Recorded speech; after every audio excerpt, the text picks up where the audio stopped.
Hello family, কেমন আছো তোমরা সকলে? আশা করছি তোমরা সকলে আছো অনেকটাই ভালো। জেইস ফ্যামিলি হিয়ার নতুন আরেকটি ব্লগ ভিডিওতে তোমাদেরকে অনেকটা ওয়েলকাম, সাথে অনেকটা ভালোবাসা। নতুন দিন, নতুন আরেকটি সকাল, নতুন আরেকটি ব্লগে তোমাদেরকে অনেকটা ওয়েলকাম।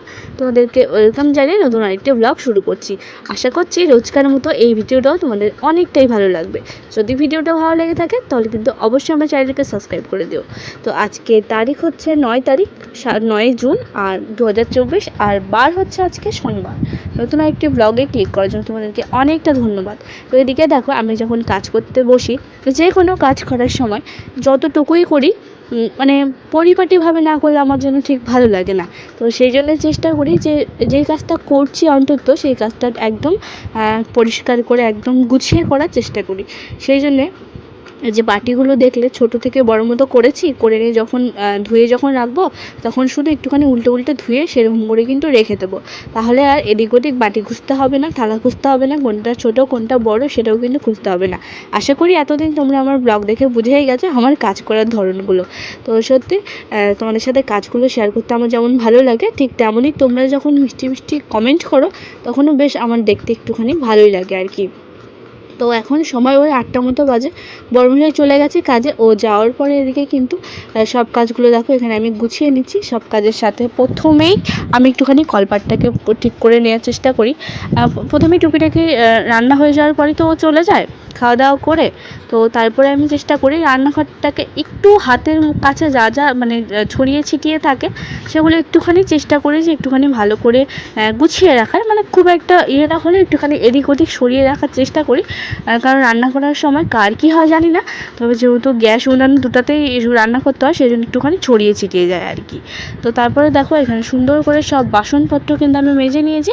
আর এখন চলো পরপর সব বাসনপত্রগুলোকে সুন্দর করে ধুয়ে ফেলি।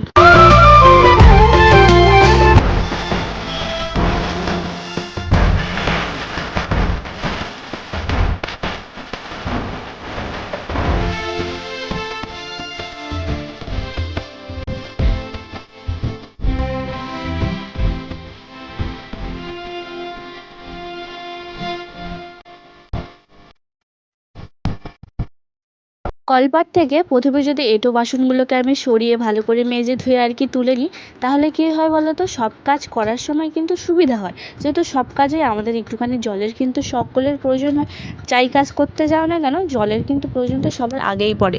সেই জন্য চেষ্টা করি কলপাটটাকে আগে পরিষ্কার করে নেওয়ার। কিন্তু ওই যে যখন যে কাজে হাত দিতে ইচ্ছে করে সেই কাজটা করে নিই, এই হচ্ছে ব্যাপার।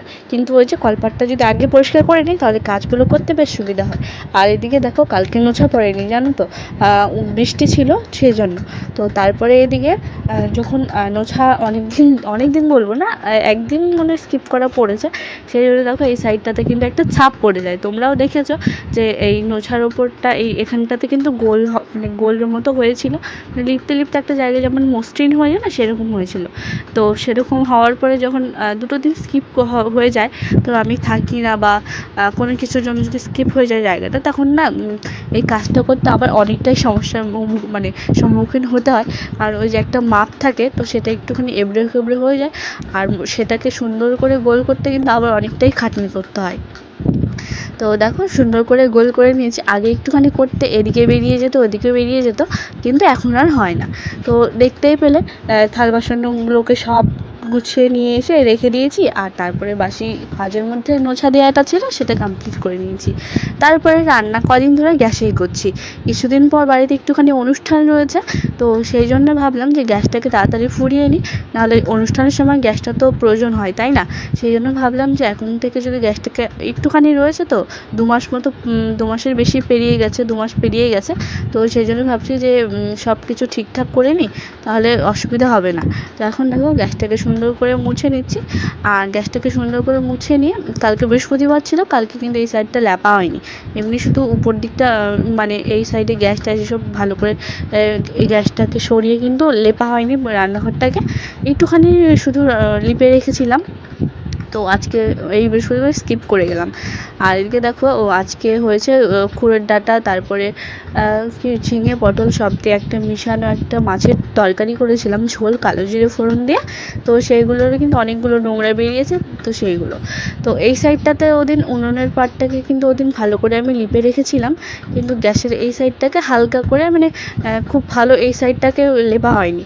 তো সেই জন্য যেহেতু কদিন ধরে উনুনে আর রান্না হচ্ছে না, গ্যাসেই রান্না হচ্ছে, সেই জন্য এখানে দেখো একটুখানি লাল মাটি নিয়ে নিয়েছি। লাল মাটি দিয়ে গ্যাস মানে রান্নাঘরটা লিপলে কী হয় বলো তো, আসলে কালি এসব থাকে, তো তোমরা তো জানো উনুনে রান্না করতে হয়। তো সেই জন্য কিন্তু মাটিগুলো অনেক সময় কী হয় একদম কালচে কালচে হয়ে যায়। ধরো হাঁড়ির কালি, তারপর ধোয়া, এসবের জন্য কিন্তু কালচে একটুখানি হয়ে যায়। সেই জন্য একটুখানি মাঝে মাঝে যদি লাল মাটি দিয়ে লিপে নিই তাহলে বেশ ভালো হয়। তো চলো এটাকে লিপে নিই।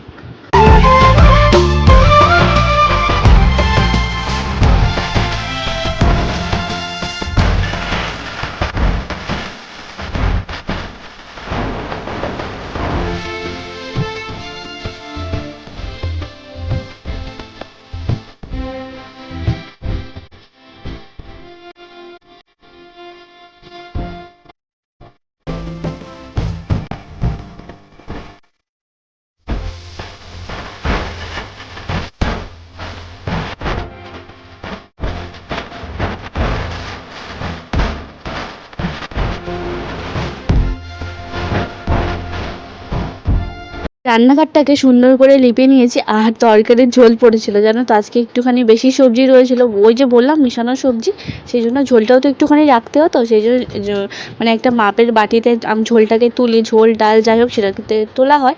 তো আজকেও সেটাতে রাখতে গেছি, কিন্তু ওই যে আজকে সবজি একটুখানি মিশানো সবজি ছিল, সেই জন্য কিন্তু ঝোলটা একটুখানি বেশি হয়ে একদম পড়ে গেছিলো।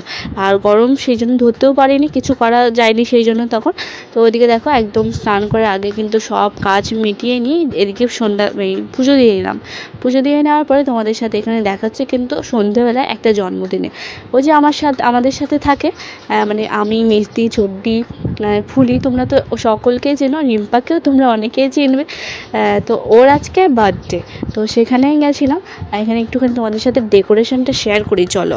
তো এখানে দুটো কেক রয়েছে, আসলে এই যে এই কেকটা দেখছো, এটা আনতে গিয়ে এই সাইডটা একটুখানি চেপে গেছে, পরে আবার একটা কেক নিয়ে আসা হলো সেই জন্য। আর এখানে শুধু পায়েস দেওয়া হয়েছে, কী কী মেনু হয়েছে সেটা একটুখানি পরে বলছি। তার সাথে তোমাদের কাছে একটুখানি শেয়ার করে নিই একটা কথা।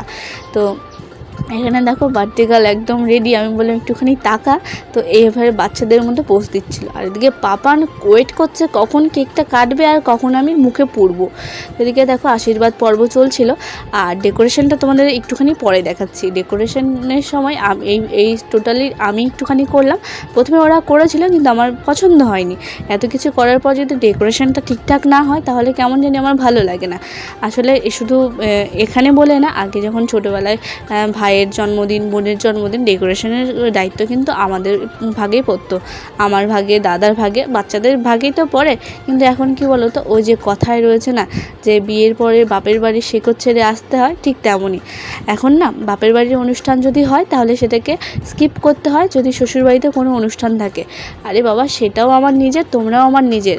কিন্তু এখন ব্যাপারটা কী হয় বলো তো, যে মা বাবারা নাকি পর হয়ে যায়, আর এদিকে নাকি শ্বশুরবাড়ির মানে যতই হোক না কেন, মানে নিজের বোনের বিয়ে যদি হয় আর এদিকে যদি নিজের ধরো মানে আশেপাশের জ্যাঠাতো কাকাতো যদি কারো বিয়ে হয়, এদিকে বড়মশাইয়ের এদিক থেকে, তবুও কী হবে বলো তো, তখন বলবে কি যে ওটাই নিজের, ওখানেই থাকতে হবে, এরকম একটা ব্যাপার।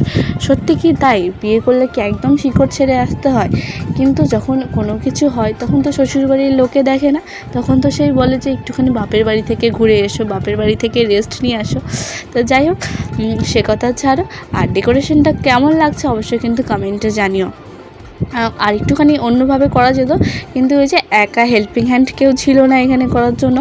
আর সত্যি বলতে ফার্স্ট টাইম এসব অনলাইনের প্রোডাক্ট দিয়ে ডেকোরেশন করা হলো, তো তবুও চেষ্টা করেছি নিজের মতো করে করার, আর সবার বেশ কিন্তু পছন্দ হয়েছিল।